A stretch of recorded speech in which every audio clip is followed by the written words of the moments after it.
Ouais, c'est fait, moi. J'arrive. The Spanish name was after the pelican, so it's Alcatraz. The U.S. Army decided Alcatraz was a perfect place for a fort to spend the day on the base. But it's cold and windy rock, such an blizzard, that they changed their mind. It was now the perfect place for a military trip, and eventually, penitentiary.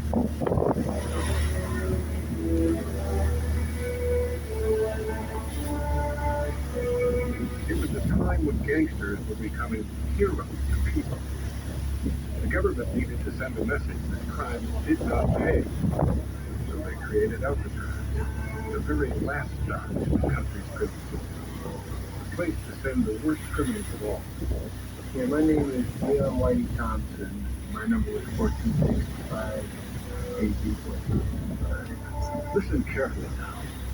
You're about to hear from former inmates, guards, and residents of The Rock to tell you their stories themselves.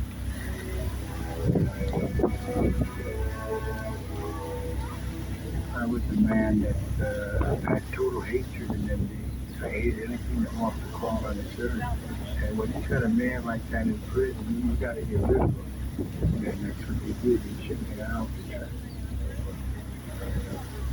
These were hard kidnappers, bank robbers, killers, men so dangerous that when the first batch arrived by train in 1934, not one was allowed to step down onto free soil. They simply loaded the train cars one by one onto barges and floated them out to the island with inmates chained up inside. The rumor is if a man died on Alcatraz, his corpse would be the same way. Don't With men like these, you could never be too careful. The building you see on top of the hill is the inmate's new home, the Alcatraz cell house. One described it as a true living hell. Some would stay for a year, others for 20 or 25 years or more. To get an idea of the accommodations inside, go ahead and reach your arms out as far as you can from side to side. That's how wide its Alcatraz cell is, 1 meter across. Now reach your hand up high above your head. That's how tall, and only a bit longer from end to end. The cell house might look huge from here, but it was never completely filled. No more than 300 inmates lived inside at any time. 300, if they could all fit on this boat ride today. Notice the circular water tower. Alcatraz is surrounded by water, but on the island itself, not a drop. Fresh water had to come from San Francisco, and not by any pipeline. 180,000 gallons of fresh water. It was pumped up into that tank. The tall smokestack marks the Alcatraz powerhouse. One thing that couldn't be brought out here by boat was electricity, so they made their own. One young man was only 21 years old when he first climbed onto The Rock. His name was Frank Hughes, and he was a guard. In fact, the youngest guard ever to serve on Alcatraz. I had a very difficult time. They really took advantage of my age. The old saying that they give up company, they're very miserable, so they like to refuse to go too. They had no tailor-made cigarettes, they had no candy bars, chewing gum, soft drinks, radio, television, newspapers, roll for rehabilitation programs. They had none of that. Men sent to Alcatraz considered themselves the elite among convicts. There's a lot, I'm not trying to president might have or not, but he had a lot of crime.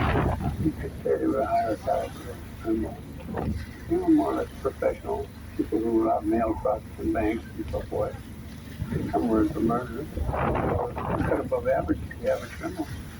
Robert Stroud, Birdman, Alfred Mickey Cohen, Frankie Gobble, they just did a fool like I was, and that's what most of the other cons felt about, because everybody was the same on the ride. Nobody learned that faster than Alphonse Big Al Capone, Mr. Scarface himself. Capone ruled like a king in any other prison, but here on the rise, he mopped floors just like anybody else. With no one to protect him, Capone was sitting up. The big man was roughed up, beaten, and even stabbed. But Capone had carried his real killer with him to Alcatraz, a case of untreated syphilis eating his brain and slowly driving him insane. He ended up locked in the bug cage, the fenced-off section of the hospital for mental patients. Still the tough guy, Capone fought with his wardmate, not with guns or knives, but with bedpans, full bedpans. Afterwards, the once mighty crime czar had to be washed off with a hose. Look up ahead, three-story guards barracks above the landing dock. You'll also see a metal framed tower at the right corner of the dock. The tower that you see in front of us is the dock tower. It was manned 24 hours a day. It had a large group of weapons, had a 30-06 rifle, 30 caliber rifle, tear gas gun, 38 revolver. Men were shot and killed from the tower. One officer would sit up on the top of that tiny tower, 75 feet above the eye, watching for 8 hours long, watching, just watching. No matter what kind of weapon.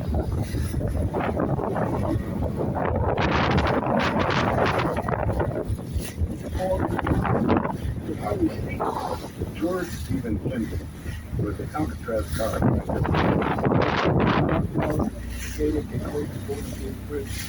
Got over 100-mile-an-hour gales on that tower, and that was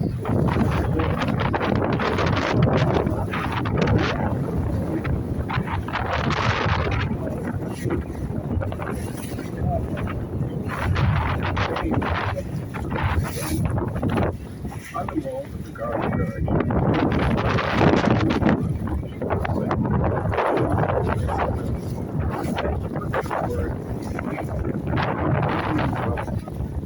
a group of people.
take off. Just 2 years after the prison opened, guards called a lone man they took aim. They fell to his death. There's no evidence that any prisoners ever escaped Alcatraz. But that didn't keep the drive from 30 seconds to midnight. It did not take away from him the thought that he wanted to be free. I could see out the window at night time, and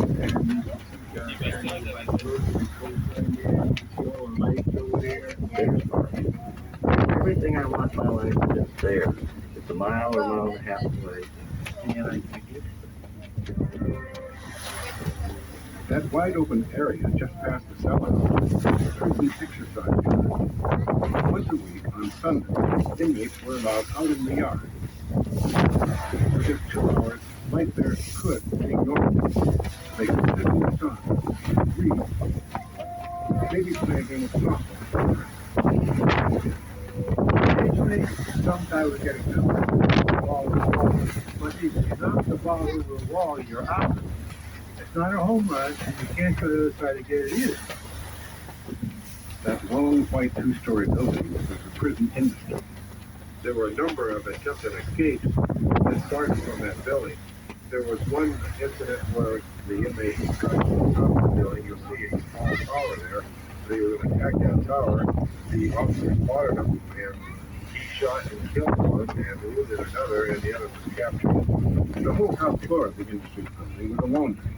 Alcatraz inmates washed uniforms for all the armed forces around the Bay Area. The laundry arrived on an army truck and was delivered by soldiers. That gave one very smart inmate an idea. Slowly and patiently, he began to collect bits and pieces of uniforms as they made their way through the laundry. And when I say patient, I mean it took him 10 years to do it, but he finally collected a complete army uniform, dog tags and all. Armed with nothing more than a technical map and a few dollars in change, he calmly strolled down to the dock and walked onto the boat with the rest of the soldiers. He made it as far as Angel Island. Alcatraz guards were there to meet him. With a pair of handcuffs, they quietly rowed the boat back to the dock. One guard captain said he kind of felt sorry for the guy. He should have won an award for his effort.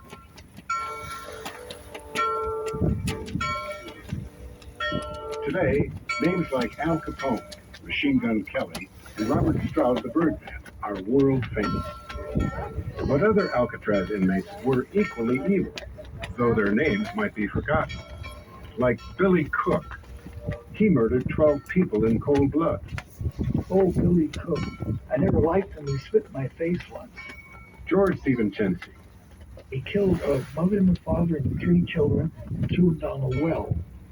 He was given 300 years in Alcatraz. And talk about a psychopath, he was one. Because he killed a California Highway Patrol officer, they gave him the death penalty, and he was executed at San Quentin. So I took a busman's holiday and went over there and watched him get executed. He was an animal as far as I'm concerned. Just think about your first day on the job, or maybe your first day at a new school. I'll bet it was nothing like George DiVincenzi's first day on Alcatraz. I recorded that I was told about the barbershop. I was a barbershop officer. This one inmate, the barber, proceeded to give his first customer a haircut. And as he was giving them the haircut, they were conversing in low tones very intimately. I could not quite figure what was going on. And as the haircut proceeded, the conversation got more intense. Next thing you know, the customer who was getting the haircut got up out of the chair, and the barber lunged at him with these big barber shears about 10 inches long.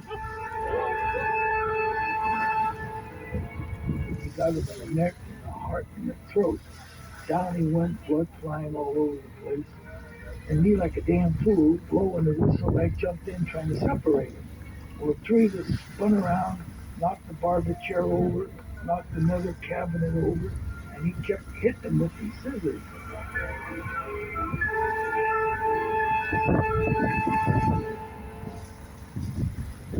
Of course, he was dead within less than a minute. Needless to say, that was the end of his years in the barber shop. The Alcatraz, my first day. It was said that the cold water Alcatraz virtually escaped.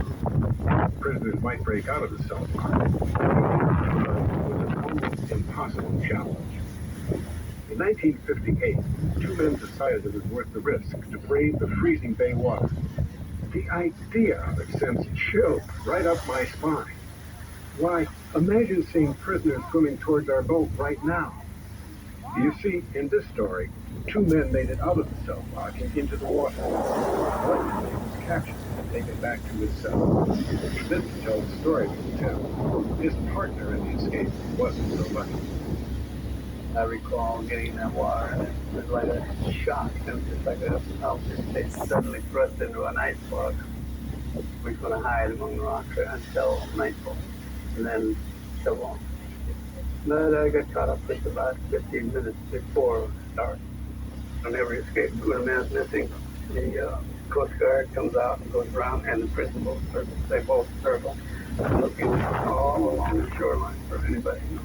I had originally planned to be underwater with the snorkel. I lost what I needed. I lost the snorkel to keep myself underwater. And for that reason, I think I failed on this job. If he had been able to hide until dark, he would have had a long, cold swim ahead of him. And I was more or less hoping to go to Point Richmond, which is about 8 miles or so. I had a plastic bag to keep myself afloat. And with an ocean, and how long could you stand it in that water without being unconscious? These Navy city underwear. And I guess that's why the man they tell me that's why the guy was going to die and drown because of that heavy underwear. It's like concrete. Once an inmate makes the shore, you're not home free. I mean, that's the start of your adventure. Where are you going to go? What are you going to do? You get caught. In fact, you turn yourself in. You'd be so fine. You say, I just escaped from Alcatraz. I went for the help. Life was hard on the rock. But if it was too hard, the prisoners would riot. One way to keep them happy, feed them well. On the menu, there was porterhouse steak with snowflake potatoes, southern fried chicken with grilled filet of perch with a lemon wedge and buttered asparagus. Full, yes, barely room for dessert. If inmates didn't eat everything on their plates, they got no food the next day. There was strawberry ice cream, apple pie, or maybe chocolate cream pie instead. Every Christmas, we had a Christmas tree in the dining room. And entertainment. Ladies and gentlemen, I present to you for your musical edification the all-inmate orchestra, Alcatraz's own The Rock Islanders. They'd set up in the corner and they would play their music and serenade the inmates while they were having their Christmas luncheon. They had the trumpet, clarinet, drums, saxophone. Oh God, they butchered everything up.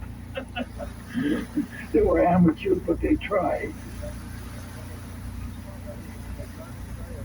In the 3 decades it operated, 1,500 inmates served time at the federal penitentiary at Alcatraz. In 1963, when the last boat left the dock, a chapter in history was closed forever. Did the Rock fulfill its job? Alcatraz inmate Machine Gun Kelly, public enemy number 1, wrote this in a letter. These 5 words seem written in fire on the walls of my cell. Nothing can be worth it.